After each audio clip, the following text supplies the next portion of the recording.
Bom dia, pessoal, tudo bem?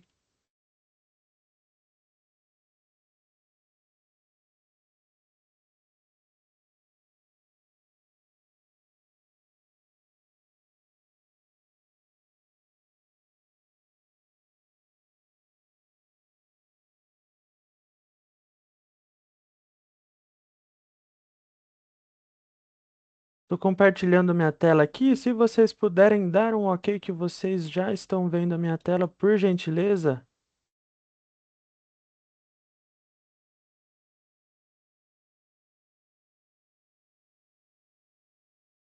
Opa, obrigado, Júlia, obrigado, Guilherme. Maravilha, pessoal. 10:05 já, então vamos iniciar aí. O pessoal deve ir entrando. Mais importante falar, esse webinar está gravado e a gente vai estar disponibilizando ele para vocês. Então, caso precisarem reassistir, alguém que entrou um pouquinho mais tarde, vocês conseguem rever todo esse conteúdo, tá? Bom, então, dando início aqui, o nosso tema de hoje: sua empresa está preparada para responder um incidente envolvendo dados pessoais? Então, a gente vai adentrar um pouquinho mais nesse tema. Hoje eu estou aqui com a Sandra, vou apresentar ela um pouquinho mais para frente. Mas, iniciando, me apresentando para vocês, sou o Guilherme Pimenta, Technical Account Manager aqui na Contego, então sou responsável por dar auxílio aí em toda a parte técnica, junto com o nosso time comercial, tirar dúvidas dos nossos clientes, grande responsável aí pelos webinars da Contego também. Hoje, como eu disse, estou acompanhado aqui com a Sandra. Então, iniciando falando um pouquinho sobre a Contego, tá? A gente é uma empresa especializada em segurança da informação. Então, o nosso foco é estar auxiliando as empresas aí com as principais leis e normas, proteção de dados, com LGPD, GDPR, ISO 27001, ISO 27701, e alguns outros temas dentro de cibersegurança também. Tá? Hoje a gente possui uma equipe de consultores multidisciplinar aí, então temos especialistas em segurança da informação, advogados especializados em direito digital, DPO certificados para garantir que a gente consiga prestar todo o suporte necessário a vocês. E aqui eu trago um pouquinho das nossas certificações, tá? Então a gente tem aqui a ESIM, Privacy Data Protection, Cyber and IT Security, Information Security Management, da ISO IEC 27001, ESIM Data Protector Officer e o Certified Ethical Hacker. Tá? Então essas são algumas das nossas certificações. A gente tem bastante aí, mas está sendo algumas das principais, principalmente relacionado a esse tema de hoje. Falando um pouquinho aqui dos nossos serviços, então hoje a gente é separado em duas grandes áreas. A área de compliance, que é a Sandra que está aqui conosco, que é a responsável por essa área. Então a gente vai ter o Security Health Check, treinamento de segurança para os usuários finais, garantindo aí também toda a conformidade em LGPD, auditoria ISO 27000 e 27701, seguro cibernético, o DPO as a Service, que é uma a gente nomeia a Contigo como DPO de vocês, fazendo todas as respostas necessárias e também os pentests, né, os famosos testes de invasão. Partindo aqui para a nossa segunda área, que é com o Maurício, a gente tem os serviços gerenciados, MSS. Então a gente vai trabalhar aí com Firewall, antivírus EDR, DLP, Gateway de e-mail, Backup e Disaster Recover, parte de gestão de vulnerabilidade, CIEM as a Service também, PAN, cofre de senhas corporativo, PAN e cofre de senhas foi o tema até do nosso último webinar, né? Quem acompanhou aí conseguiu ver um pouquinho mais a fundo. E MDM também, né? A parte de gerenciamento dos mobiles das empresas. Tá? Aqui eu trago um pouquinho dos nossos parceiros tecnológicos, né? Então, se vocês puderem notar aí, a gente trabalha às vezes até com mais de um parceiro do mesmo tipo de ferramenta. Por que disso? A gente busca sempre conversar com os nossos clientes, entender as necessidades e, a partir daí, realmente indicar a ferramenta que melhor se encaixa naquela necessidade. Então, a gente não costuma ficar preso em um fabricante apenas. O nosso foco é realmente entregar o melhor e o que mais faz sentido para vocês, tá? Então, chegando aqui no nosso assunto principal, vou apresentar a Sandra aqui para vocês, que está aqui com hoje, ela que vai estar trazendo essa parte mais técnica, a parte mais mais importante da coisa do tema de hoje, nosso webinar. Então, a Sandra aí, advogada com mais de 18 anos de experiência no direito digital, tá? 15 anos de atuação dentro da PEC Advogados, que é um escritório especializado nessa parte de direito digital, segurança da informação e proteção dos dados pessoais. Como eu comentei, ela é a nossa gestora de compliance, então ela está à frente a essa área de compliance, então sempre inteirada com os sistemas relacionados a LGPD, as ISOs, enfim, ela é o nosso grande ponto focal, a nossa especialista no assunto, tá? Tem a certificação aí da Exim de Data Privacy Protection Specialist pela G8 também, pós-graduação no direito contratual, então bastante bagagem também em direito civil empresarial, então a gente consegue entender aí que a Sandra ela realmente é uma referência no assunto, tá? Então, enfim, também tem a informação técnica na Escola Técnica de Tupi, ah, coautora de alguns livros também, todos focados aí, no direito digital aplicado. Então, vou estar passando aqui a palavra à Sandra, ela vai estar conduzindo, eu vou estar como apoio hoje aqui para ela. Sandra, bom dia. Se quiser complementar mais um pouquinho aí sobre a sua trajetória, conversar um pouquinho com o pessoal que está nos assistindo hoje. Vou parar o meu compartilhamento. A Sandra vai tomar conta da telinha aqui agora e ela vai dar sequência aqui pra gente, pessoal.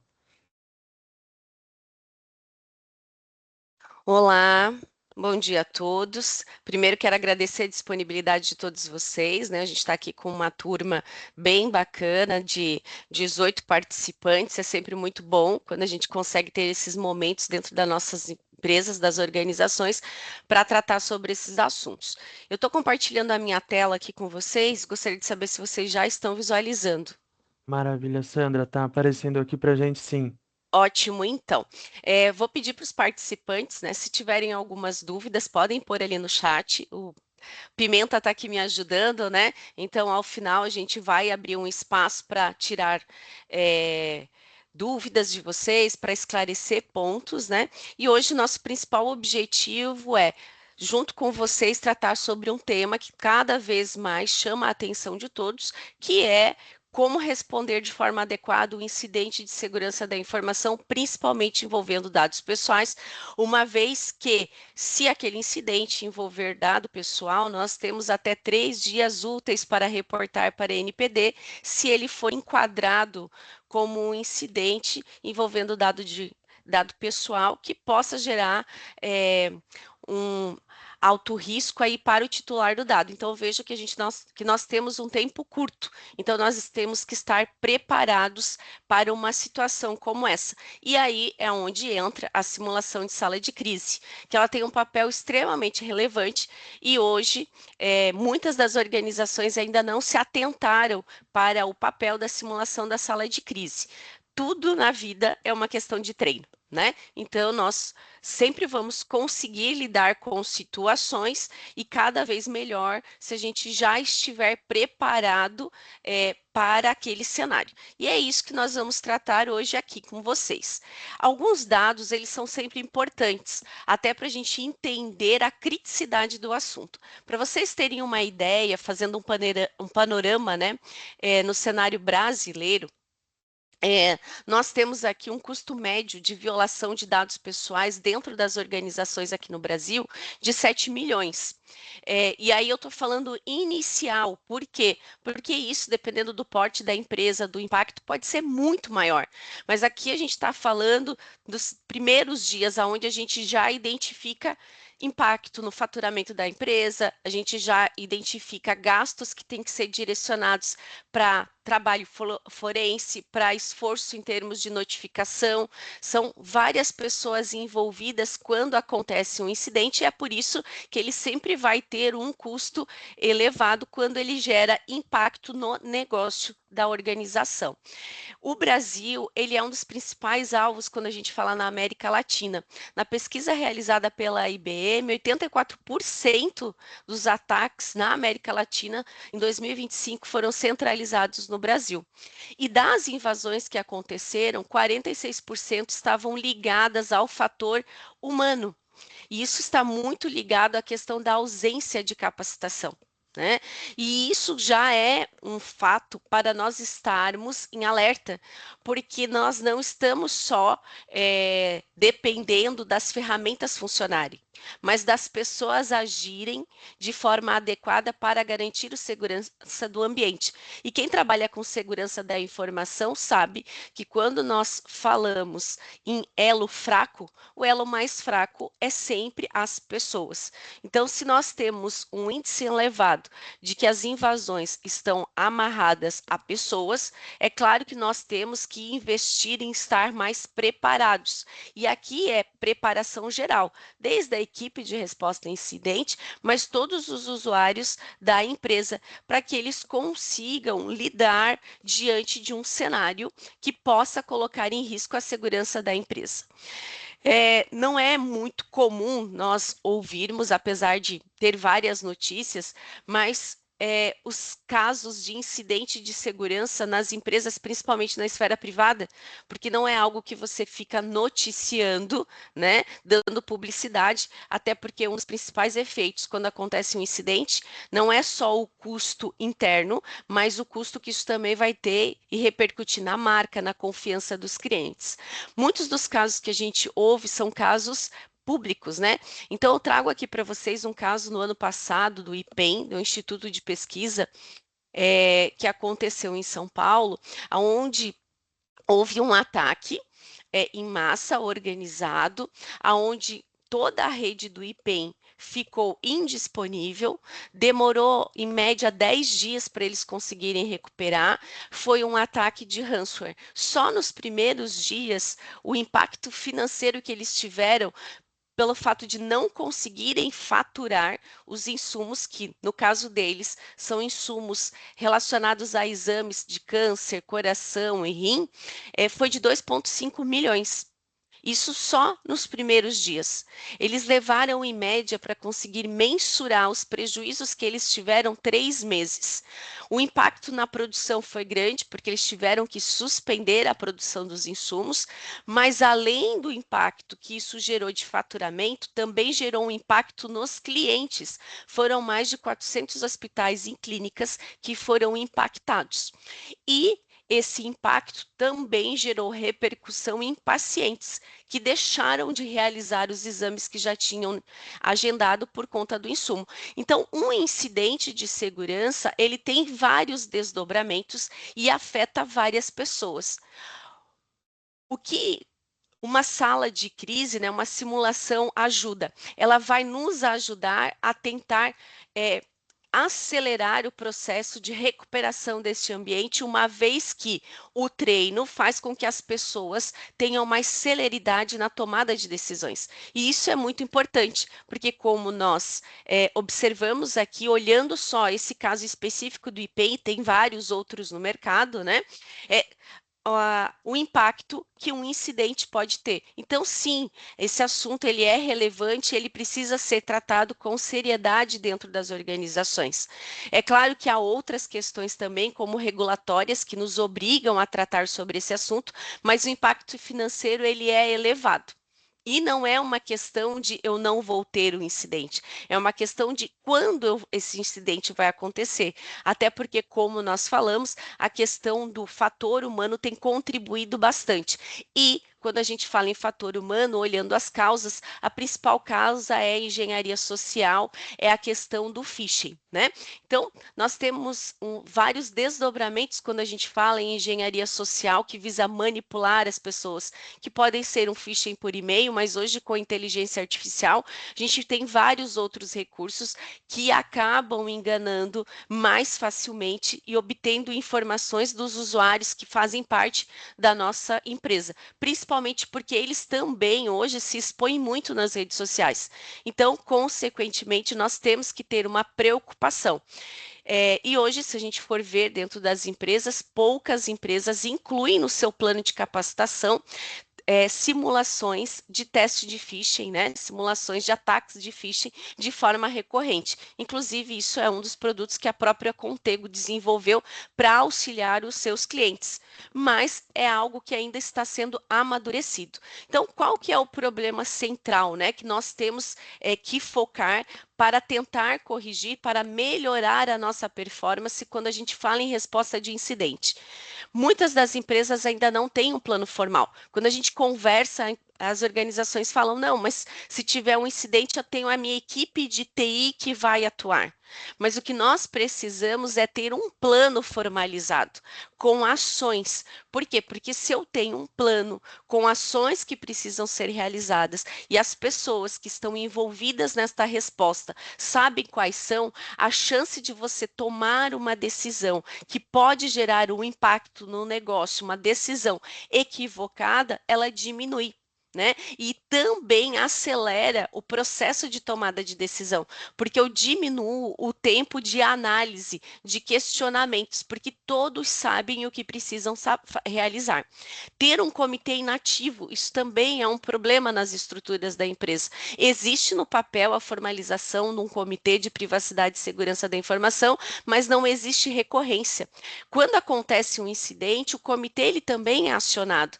Então, ele precisa entender o que é um incidente, como ele vai atuar e contribuir, até porque o comitê reporta para a alta direção. Então, é muito importante que ele seja um comitê atuante. Eu preciso estruturar este comitê com pessoas estratégicas dentro da organização. Eu preciso ter treinamento. E quando a gente fala em treinamento, é preparar as pessoas para responder sob pressão. Não é apenas fazer a leitura do plano formal que foi construído, porque as principais falhas, elas acontecem quando a gente coloca as pessoas para agirem sob pressão. É aonde elas esquecem do procedimento e às vezes tomam decisões que podem acarretar prejuízo. E realizar testes regulares, né? A ausência destes testes também contribui para a baixa eficiência quando a gente fala em resposta a incidente, porque quando a gente faz testes, a gente consegue fazer medições para entender qual foi o tempo de resposta, né? Para entender como as equipes se comunicaram entre si, como elas resolveram essas situações e como as outras áreas que não fazem parte da equipe de resposta a incidente também lidaram com isso. Porque um incidente, assim como este do IPEM que eu trouxe para vocês, ele afetou a organização inteira. Todos os sistemas ficaram fora do ar. Então, se eu tenho uma situação em que todos os sistemas estão fora do ar, como eu consigo produzir sem o uso desse sistema? Isso já foi pensado?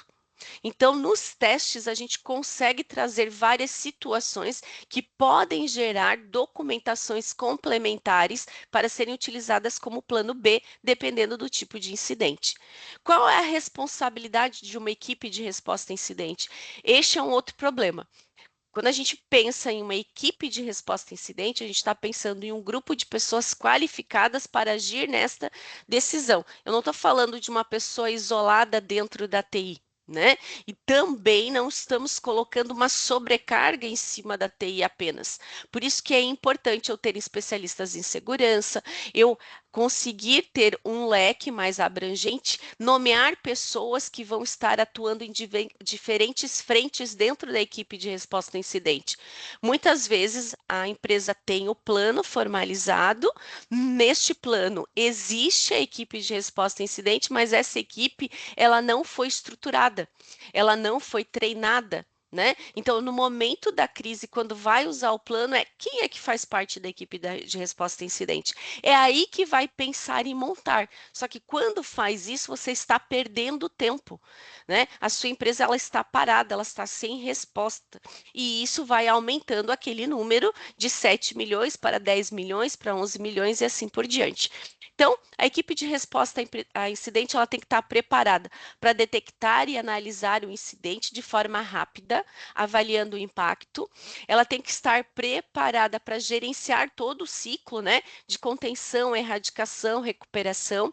Ela tem que estar preparada para documentar, ela tem que entender quais são as informações que ela precisa preservar para depois termos uma análise futura. Ela precisa coordenar essas atividades, essas interações entre a TI, jurídico, comunicação e liderança. A gente percebe quando a gente faz os testes e as simulações que a comunicação é um problema muito grande, a reportar a alta direção. A alta direção, se ela não tem um reporte recorrente, definido e que traga informações claras, ela vai começar a interagir diversas vezes em momentos em que a equipe de resposta a incidente não estava esperando. Isso faz com que a equipe não consiga se concentrar nas atividades que ela precisa. E depois tem que ter a fase de melhoria contínua, né? Eu sempre preciso observar, seja em fase de simulação ou num incidente real, quais foram os gaps e o que eu preciso melhorar em termos de processo. E essas melhorias, elas não são só no plano de resposta a incidente, elas não são só na infraestrutura técnica, mas pode ser uma melhoria nos próprios processos da organização. Por quê? Porque a produção ficou parada, o sistema não estava funcionando, mas ela não tinha um plano B, por exemplo, para ela agir. Né? Para ela pelo menos operar parcialmente. Quando ela passa por uma situação de simulação, ela começa a entender que este plano deveria ser construído. E se essa construção acontece, quando chega o momento real, né, de um incidente, rapidamente o gestor daquela área vai saber o que ele precisa fazer. Então, ele não precisa depender de várias reuniões ou conversas em paralelas para estruturar o plano dele no momento da crise.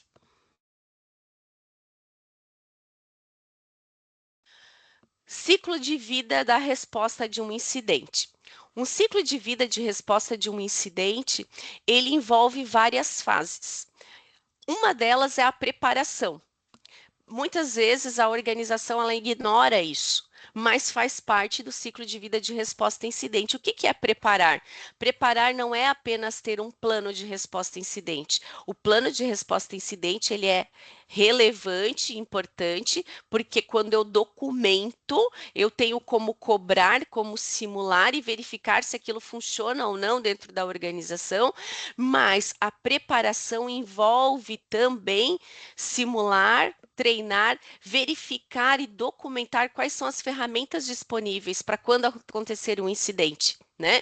Verificar e listar, e estar já preparado quais são os fornecedores que eu preciso contactar dependendo do tipo de incidente. Será que eu tenho uma lista com o escopo claro do que aquele fornecedor pode me ajudar dependendo do tipo de incidente e com um SLA ou no momento da situação eu vou ter que ir lá procurar no contrato para verificar se aquele fornecedor pode me ajudar e tentar verificar o que que o SLA estava prevendo para eu poder falar para minha alta direção qual vai ser o meu tempo de resposta. E isso a gente não pode fazer no momento da crise. A gente tem que fazer isso de forma preparatória, né? E isso faz parte do ciclo. E a gente testa isso nas simulações, né? Também em fase de preparação, eu deveria estar observando diante de diversos tipos de incidentes, né? Conforme as ações que eu vou tomar, qual que é o impacto que isso vai gerar na minha empresa. Porque se eu resolver que eu vou tirar uma parte da rede, né, de operação, eu vou inativar, eu vou tirar algum sistema, eu vou isolar algum banco de dados, qual é a consequência disso? Se eu já tenho isso mapeado, se eu sei qual é a consequência, eu também já devo ter planejado qual é o plano B. E isso a gente faz em fase de preparação e não no momento da crise. Então, esta fase ela é importante, por quê? Porque eu simulo situações, a sala de crise faz parte, a simulação da sala de crise, desta etapa do ciclo de vida de resposta a incidente, que é a preparação. Depois nós temos a parte da detecção e análise. Nós temos que detectar incidente, pode ser de forma monitorada, né? Então a equipe monitora isso e muitas vezes a empresa tem ferramentas de monitoramento, mas ela não faz a gestão disso. Então é importante não só ter a ferramenta, mas verificar quem está trabalhando em cima dessas informações e quais são as ações. Ou o reporte pode acontecer também de forma por um canal, né, que pode ser um e-mail, um canal específico sendo divulgado ali dentro da organização. E quem vai recepcionar denúncia ou esta informação ali no canal, também precisa estar preparado. Por diversas simulações que nós já realizamos, nós observamos que o canal recebia essa informação e simplesmente ele não fazia nenhuma outra ação além de repassar para a equipe. Ele não coletava informações iniciais. Então é importante você, lá na fase de preparação, já montar um checklist para que na detecção, quem está tratando dessas informações que são recebidas, ele conseguir, dependendo do tipo de incidente, coletar informações iniciais que vão auxiliar na contenção. Quem faz a detecção e a análise também tem que ter a capacidade de entender qual é a criticidade daquele incidente, se for enquadrado como. Ou seja, eu tenho uma matriz já dentro da minha empresa, onde eu consigo, com base nas informações que eu tenho, gerar prioridades para os diversos tipos de incidentes que podem estar acontecendo de forma simultânea, porque muitas vezes um primeiro incidente acontece, mas ele não é o principal, porque isso é uma isca para justamente a equipe de resposta a incidente focar naquele incidente, esquecer de olhar ao redor. E outros incidentes vão acontecendo, inclusive de maior criticidade ou impacto, e se a equipe de resposta a incidente não tem uma matriz, às vezes ela foca na ordem de chegada, o que é uma decisão equivocada, porque ela precisaria fazer uma análise olhando qual que é o impacto desse incidente para o negócio, qual é o impacto em relação às informações e qual é o nível de esforço necessário para fazer a recuperação. Esses três fatores deveriam ser considerados para priorizar. Pode acontecer quando eu tenho múltiplos incidentes que eu tenha que estar atuando de forma simultânea e eu tenho que ter condições de entender a prioridade desses incidentes, se eu vou precisar dividir a minha equipe de resposta a incidente em mais de uma frente, ou se eu posso recepcionar e dizer, olha, isso não é prioridade 1, isso é prioridade 3, então toda a equipe vai estar focada na prioridade 1, porque o impacto disso no negócio é pequeno, não tem nenhuma informação relevante e a recuperação depois é rápida. E isso faz com que a própria equipe de resposta a incidente consiga trabalhar focada naquilo que realmente vai gerar um dano para o negócio. Né? Depois nós vamos partir para, e ainda na parte de detecção e análise, a equipe de resposta a incidente tem que ter condições de identificar se eu estou tratando de um incidente envolvendo dado pessoal, porque se sim, é neste momento que o encarregado de dados também precisa ser acionado para que ele consiga fazer também a análise com base nas informações que estão sendo coletadas, se isso vai ser necessário reportar para a NPD ou não, ou fazer uma notificação ao titular de dados. Depois nós entramos na parte de contenção e erradicação. Aí é como a sua empresa vai lidar com essa situação. Porque se eu vou fazer uma contenção, eu vou tomar decisões que podem impactar no negócio. Lembra que eu falei que na preparação é interessante a gente simular situações para a gente já ter documentado e a equipe de resposta a incidente saber, olha, se eu for isolar esse banco, a consequência é essa. Eu preciso acionar essas pessoas. Isso dá agilidade na contenção. E também, quando eu penso na questão ali da erradicação, o que a gente vê? Que muitas vezes, quando a equipe recebe o incidente e ela não foi preparada, em vez de priorizar a contenção, ela fica procurando a origem da causa e focando todos os seus esforços aí.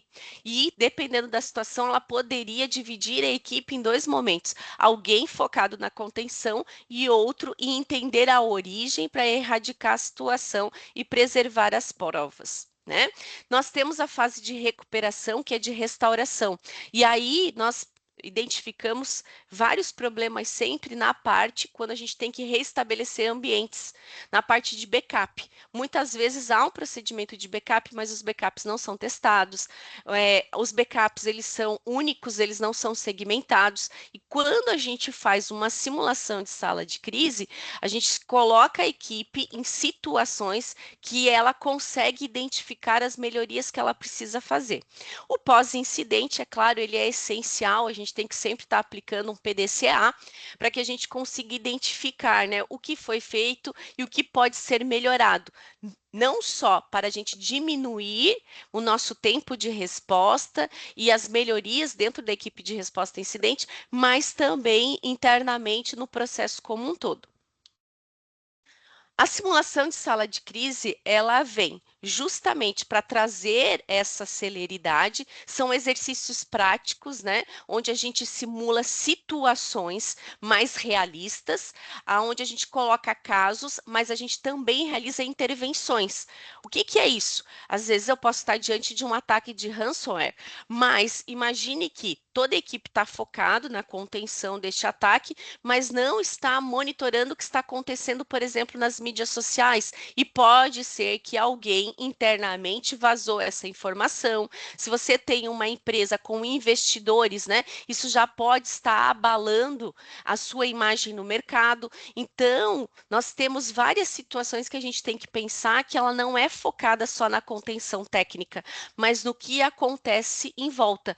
Por isso que é importante na simulação de sala de crise não focar só na TI, mas envolver outras áreas estratégicas, como o jurídico, como o encarregado de dados, como a comunicação, né? Simular os reportes para a alta direção, porque isso tudo vai fortalecer a organização. Né? Nas simulações, o que a gente vê, quando tudo está centralizado na TI, a pessoa da TI, além de estar pensando na contenção, ela que está correndo atrás do jurídico para avisar que deveria ter um reporte a NPD, ela que está correndo atrás do encarregado de dados para falar assim, cara, e agora o que que você vai fazer? Né? Então, você perde o foco naquilo que você deveria estar concentrado, fazendo o trabalho de terceiros, às vezes não tendo toda a expertise necessária, o que faz com que o tempo de resposta a incidente fique mais elevado. Né? A gente reproduz pressão, então é muito comum na sala de crise as pessoas ficarem nervosas e a gente analisa o comportamento também, porque se você treina as pessoas, ela tende a lidar melhor com pressão. Né? E também é uma forma de validar o plano de resposta a incidente. Se aquilo que foi colocado no papel, de fato, é de conhecimento de todos. Porque o que nós observamos é que, às vezes, ninguém segue o plano de resposta a incidente, ou apenas a equipe técnica segue o plano de resposta a incidente. Uma vez em uma sala de crise, nós questionamos um dos gestores se alguém, algum colaborador dele, tivesse reportado um incidente para ele, o que ele faria. Ele disse que colocaria no grupo de WhatsApp para ver quem poderia ajudar ele. Neste momento, ele não fez uso do plano. E era uma organização que tinha o plano instituído. Então você percebe que a informação ela não circulou. As pessoas têm que saber qual é o canal adequado, porque se ela utiliza o canal adequado, ela faz com que a equipe passe a analisar mais rapidamente, a coletar informações, o ciclo se inicie. E também evita com que outras pessoas que nem sabem o que deve ser feito se envolva naquele incidente, traga mais prejuízo, porque às vezes compartilha informação com outras pessoas, faz com que aquela informação que era para ser interna acabe caindo, né? Na comunidade de uma forma geral, às vezes a informação distorcida, pode ser que aquilo ainda nem seja classificado como um incidente, pode ser só uma ameaça, mas a partir do momento que alguém passa informação para a pessoa errada, começa a gerar outros problemas que podem inclusive impactar a imagem da empresa. Quando você faz uma simulação de sala de crise, você procura mitigar isso, porque você passa a fazer com que as pessoas entendam o ciclo de vida de resposta de um incidente e que elas estejam preparadas para atuar nisso. E isso vai evitar várias dores de cabeça, né? E é muito importante que essas áreas chaves, elas entendam isso para que elas consigam também exercer os papéis dela. Além disso, a simulação de sala de crise, ela faz parte de controles da própria ISO. Então, quem está buscando uma certificação, quem quer elevar o seu nível de segurança da informação, também tem que observar isso, né? A 27000 E dois, quando ela foi atualizada em 2022, ela criou um controle específico de inteligência de ameaças. E ali ela relata a relevância de você ter simulações, de você fazer treinamentos, de você analisar os dados para que, através dessa inteligência, você melhore o seu tempo de resposta. Né? Então, a simulação de sala de crise também é uma forma de você estar em conformidade com a ISO 27000 e dois, com a ISO 27004, que também traz toda essa parte de monitoramento, medidas de controle, porque você pode estabelecer também KPIs quando você começa a fazer simulações recorrentes. Então, por que que eu tenho que incluir sala de crise? A gente já viu que tem questões que são regulatórias, de melhor prática de mercado, reduz tempo de resposta, melhora a comunicação, né? Não centraliza numa única pessoa. Você sabendo qual é o seu papel e a sua responsabilidade, você passa a interagir com as outras áreas. A gente consegue identificar falhas e trabalhar nisso. Por quê? Porque ao final da sala de crise é gerado um relatório aonde os gaps eles são listados e aí a partir disso a empresa consegue organizar um plano de ação para mitigar, né, os eventuais riscos e falhas e aumenta a maturidade. Né? Você treina. Quando a gente fala em treinamento, por exemplo, para incêndio, as pessoas todas sabem, eu tenho aqui um extintor, então se tiver um incêndio, a gente tem, mas não é só isso. É a mesma coisa do que eu falar, eu tenho um plano de resposta a incidente, mas a gente tem que ensinar as pessoas a usarem o extintor. Qual é o momento aonde ela pode aplicar? O tempo das pessoas evacuarem o prédio, isso também é contabilizado. É a mesma coisa quando a gente fala de um incidente. A questão é o quanto as empresas entendem que elas precisam investir nisso. E a gente mostra qual é o prejuízo.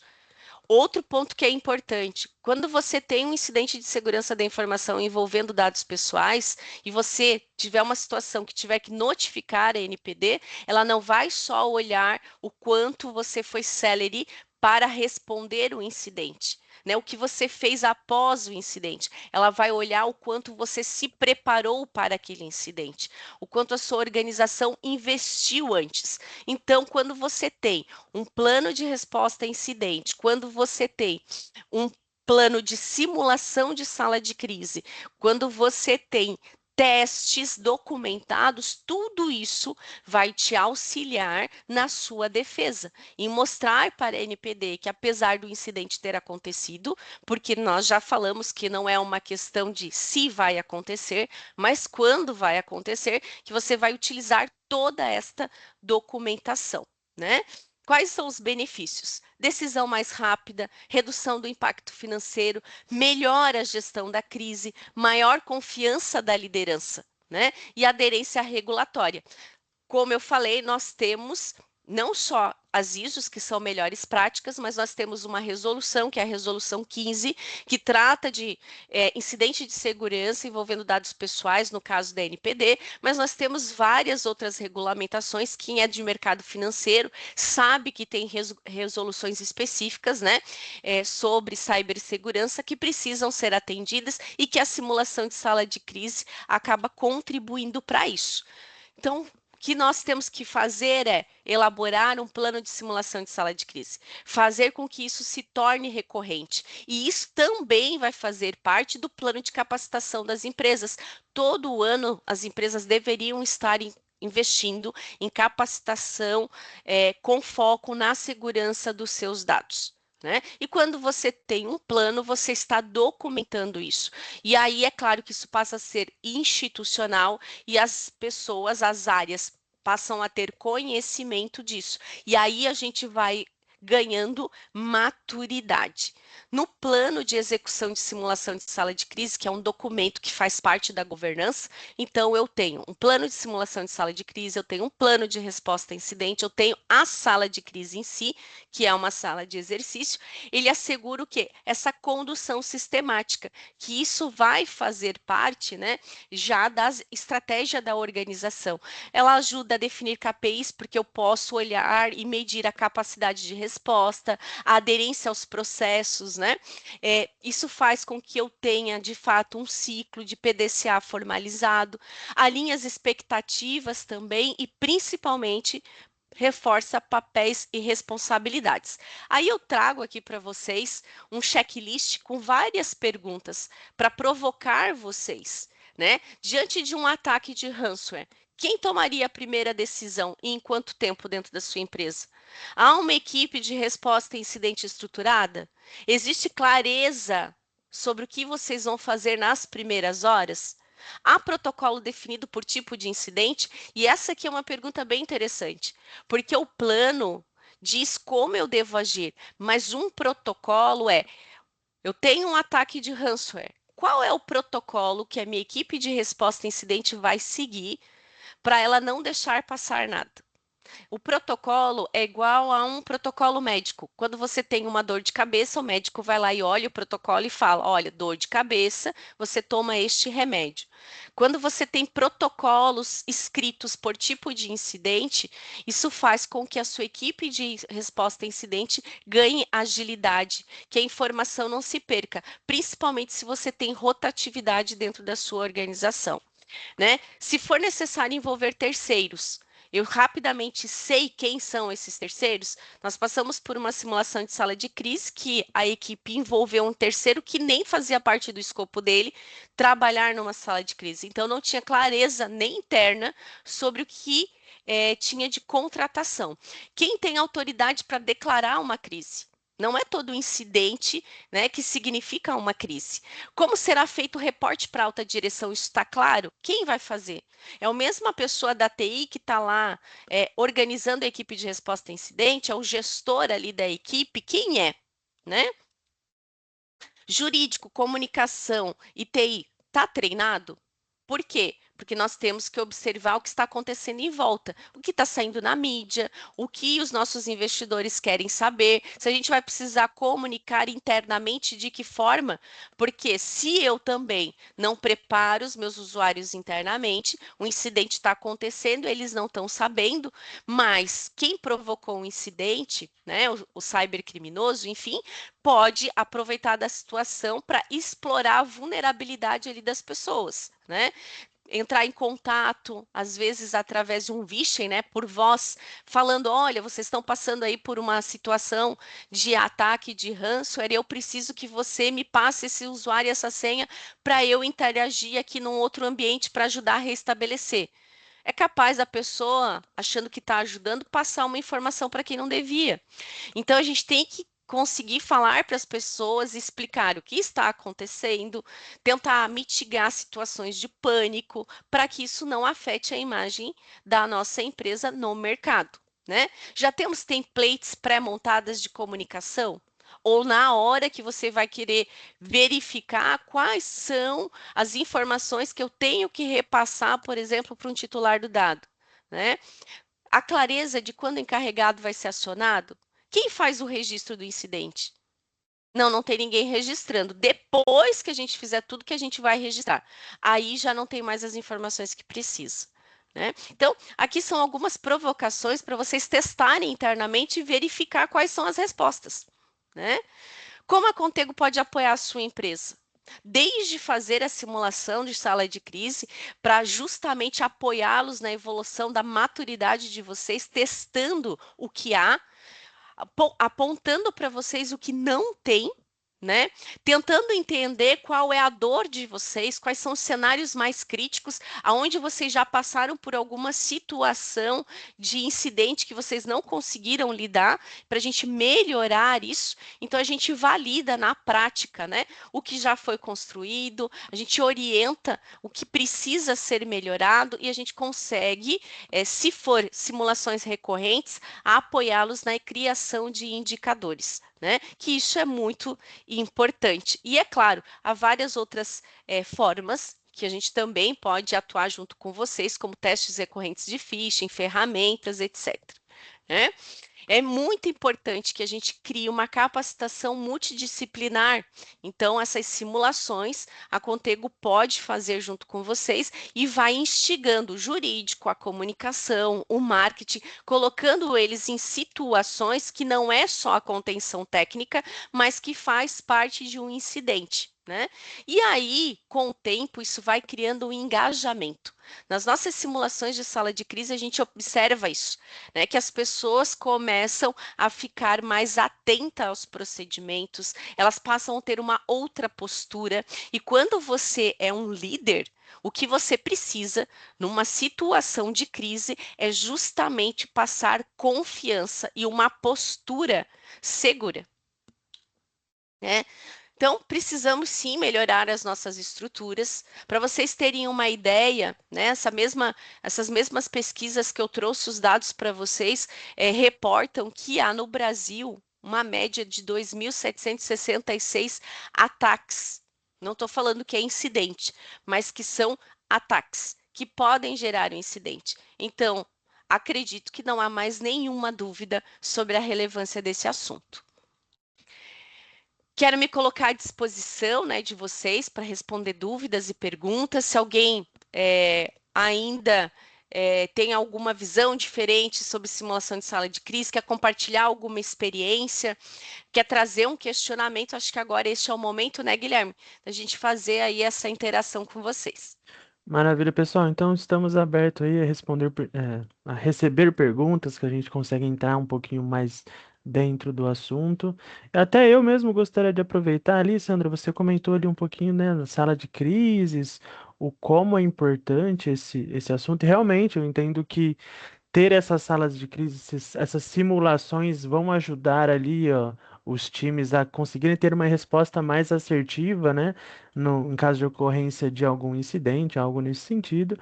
E até eu gostaria, eu mesmo, de te perguntar, essas salas de crise, fazer uma vez tá ótimo, tem que ter uma periodicidade, como que funciona isso para as empresas?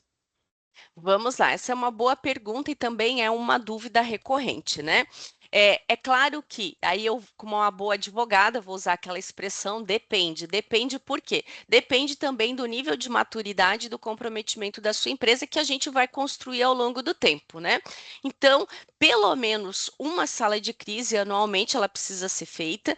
O ideal é que a gente conseguisse realizar pelo menos duas. Por quê? Porque você consegue medir. Na primeira sala de crise, você vai ter lá um relatório, nesse relatório vai ter uma análise dos documentos, vai ter uma análise comportamental, vai ter uma análise do que foi observado, vai ter um plano ali de recomendações que você vai precisar seguir. E aí, é claro, quando você consegue, né, realizar aí dentro de um período de um ano, vamos dizer assim, no início, 6 meses depois, 7 meses depois, outra, você consegue testar se aquilo que foi implementado, se aquilo que foi recomendado foi implementado, se as pessoas conseguiram observar aquelas melhorias e praticarem isso na sala de crise. Se não, eu realizo a sala de crise, passa um bom tempo, né? E aquelas informações elas se perdem. A ideia é você criar um ritmo e uma evolução. Então, para você conseguir ter uma curva de maturidade, é pelo menos que você consiga realizar duas salas de crise para você conseguir medir. Se isso não foi possível por uma questão de custo, pelo menos uma. Por quê? Porque daí você também consegue, né, além de iniciar esse passo que é importante, mas pontuar, vamos dizer assim, né? Quando a gente está falando em preparação no ciclo de vida do incidente, pontuar quando a gente está falando de uma avaliação de terceiros, porque hoje as empresas são questionadas, né, sobre a preparação dela para agir diante de um incidente de segurança. Então, nesses questionários de terceiros, a gente também consegue pontuar isso, e isso fazendo parte da rotina da empresa também entra dentro do plano de capacitação. E como eu falei, também pode ser utilizado como uma forma de mostrar o comprometimento da empresa quando a gente tem um reporte para fazer para uma autoridade ou até mesmo num due diligence. Então, a sala de crise ela vai trazer benefícios práticos, mas também outros benefícios para a empresa. Então, a gente sempre passa essa orientação. E é claro, se tiver a possibilidade de fazer mais, melhor, até porque pode ser que é uma empresa que tenha um nível de criticidade muito alto, que ela seja alvo recorrente de ataques, então ela também precisa entender o ambiente dela e considerar isso. Ah, Sandra, eu tenho uma empresa de grande porte, não tenho uma cultura, preciso envolver muitos gestores, então às vezes a gente tem que fazer mais simulações para que a gente consiga abraçar e envolver mais pessoas para que a gente consiga melhorar o nível de maturidade ali dentro da própria organização em termos de gerência, de usuários, etc. Maravilha, Sandra. Não, realmente, igual você está comentando, né? Quanto mais as pessoas estão treinadas, estão habituadas àquelas situações de tensão, né? Mais fácil fica lidar com esses incidentes. A gente consegue diminuir ali a resposta desse ciclo de incidente, e melhorar os processos, né? Enfim, show de bola. E aproveitando, você que já está nesse dia a dia aí, fazendo essas simulações das salas de crise, né? O que mais de mudança você percebe dentro das empresas quando elas já estão com isso estabelecido, tem essa recorrência das salas de crise? O que você tem visto aí no dia a dia, na prática mesmo, essas mudanças dessa maturidade, esse aumento de maturidade, enfim?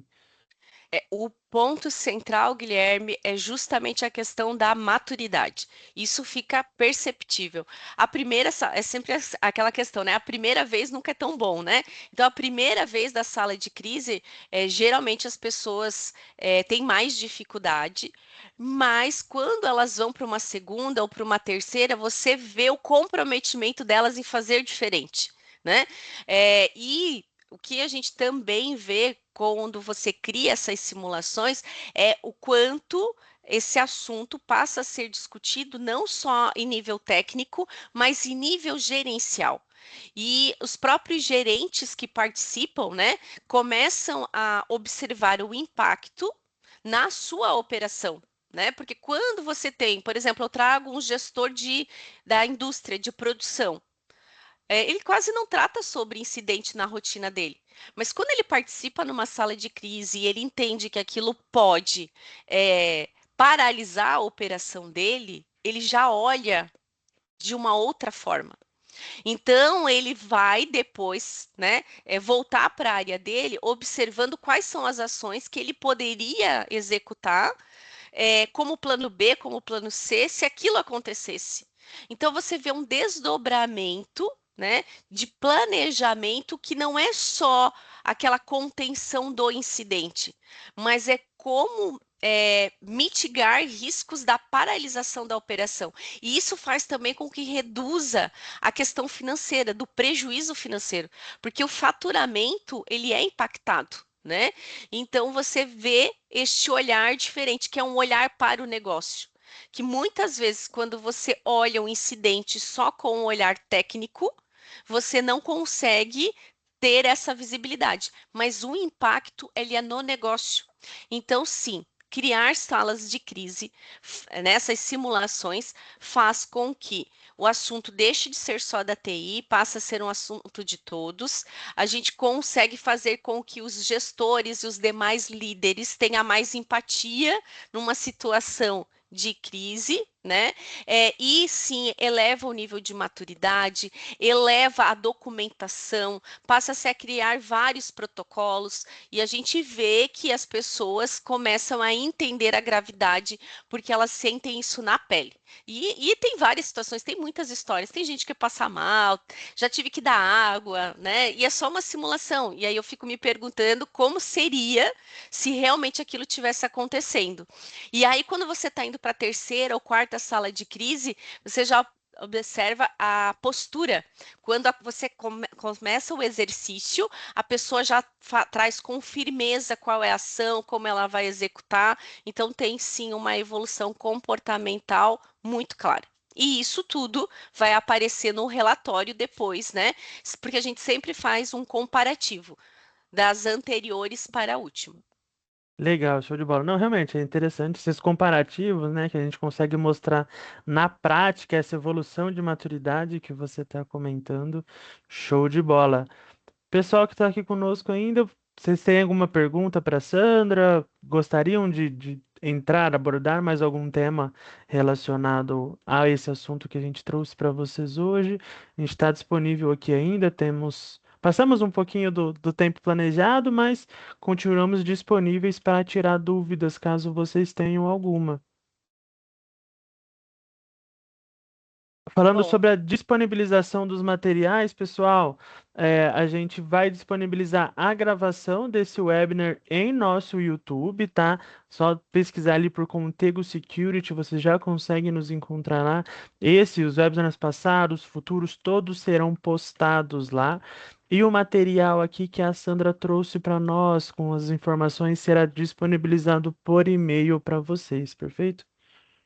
eu gostaria de saber quem vai fazer o checklist dentro da sua organização, mas vai estar ali no material, né? Perfeito. É, façam, né? Reflitam. Eu sempre falo que a gente precisa estar sempre de olho, porque tudo que é bom pode ser melhorado, né? E se não tem ainda nada, né? Vamos sair do status zero, né? Dar um primeiro passo. Às vezes a sala de crise, Sandra, não é o que eu quero neste momento, mas eu já entendi olhando que antes da sala de crise eu preciso também olhar um monte de ponto aqui que você levantou. Então, a gente está aqui à disposição, né? Eu, o pessoal do comercial, para conversar com vocês. Agradeço aí a participação de todos. Agora, pessoal, agradecendo novamente a participação de vocês, colocando eu, a Sandra, nosso time comercial todos, estamos disponíveis. Eventualmente, caso surja alguma dúvida aí no futuro, podem estar em contato conosco, que a gente está aqui para ajudar vocês, tá bom? Pessoal, uma ótima semana. Muito obrigado pela participação, pelo tempo de todos. Tchau, tchau, até o próximo.